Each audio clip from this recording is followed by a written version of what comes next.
सदस्य श्री के सुब्बारायन जी।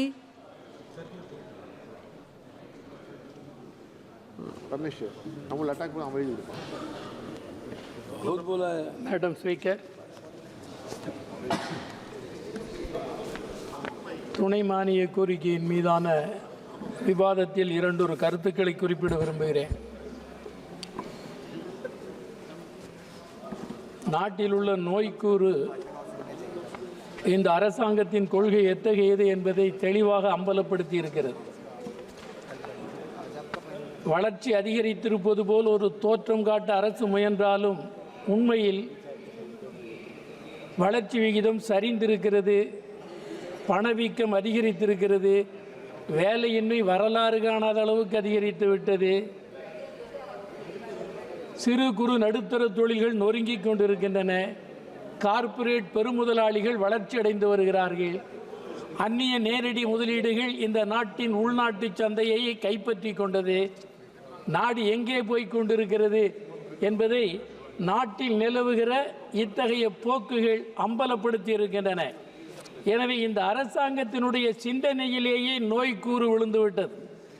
இவர்களின் பார்வை எத்தகையது என்றால், ஆட்சியாளர்கள் சொல்லுகிறார்கள் சமூக செல்வத்தை உருவாக்குவது அதானி அம்பானி போன்ற கார்ப்பரேட் முதலாளிகள் தான் உருவாக்குகிறார்கள் என்று சொல்லுகிறார்கள். அது உண்மையா? விவசாயிகளும் தொழிலாளிகளும் தான் சமூக செல்வத்தை உருவாக்குகிறார்கள். ஆனால் அதை கூட புரிந்து கொள்ளாத அளவிற்கு இருக்கிறது இந்த ஆட்சி. எனவே இந்த ஆட்சியாளர்கள் தவறான பொருளாதார நிலையிலிருந்து சிந்திக்கிறார்கள்.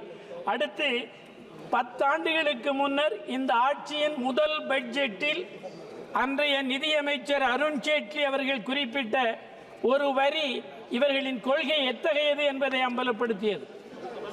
எங்களுடைய கொள்கை அந்நிய நேரடி முதலீடு இந்தியாவில் வந்து தங்குதடை இல்லாமல் தொழில் செய்வதற்கு உகந்த சூழ்நிலையை உருவாக்குவது என்றுதான் அறிவித்தார்கள். எனவே இவர்களின் பார்வையில் விவசாயிகள் இல்லை, தொழிலாளிகள் இல்லை, கார்ப்பரேட் பெருமுதலாளிகளும் அந்நிய பெருநிறுவனங்களும் தான் இருக்கின்றன. எனவே இவர்கள் அந்நிய நேரடி முதலீடுகளின் ஆட்சி, கார்ப்பரேட் முதலாளிகளின் ஆட்சி. எனவே இவர்கள் நாடாளுவதற்குரிய தார்மீக தகுதியை இழந்து விட்டார்கள், மக்களின் நம்பிக்கைக்கு துரோகம் இழைத்து விட்டார்கள் என்பதை இங்கே நான் குறிப்பிட விரும்புகிறேன். அடுத்து, குறுகிய நேரத்தில் எல்லாவற்றையும் சொல்ல இயலாது என்றாலும் சில குறிப்பான விஷயங்களை சொல்லி தீர வேண்டியிருக்கிறது. WTO-விடம் இந்த அரசு என்ன ஒப்புதல் தெரிவித்திருக்கிறது? விவசாயிகளின் விளை பொருளுக்கு கட்டுப்படியான நியாய விலையை நிர்ணயிக்கிற முறையை மேற்கொள்ளக்கூடாது என்று WTO சொன்னதை இந்த அரசு ஏற்றுக்கொண்டு விட்டது. அதனால் தான் விவசாயிகளுக்கு எதிராக செயல்படுகிறது. அடுத்து நான் குறிப்பிட விரும்புவது, சாத்தான் வேதம் ஓதும் என்று நான் படித்திருக்கிறேன். கடந்த சில நாட்களாக சாத்தான் வேதம் ஓதுவதை பார்த்தேன். அந்த அளவிற்கு அரசியல் சட்டத்தையும் நாட்டையும் காப்பாற்றுவது போல பேசுகிற பாசாங்கு என்பது வெக்கி தலைகுனியத்தக்கதாகும். அத்தகைய நிலையைத்தான் இவர்கள் மேற்கொண்டு வருகிறார்கள்.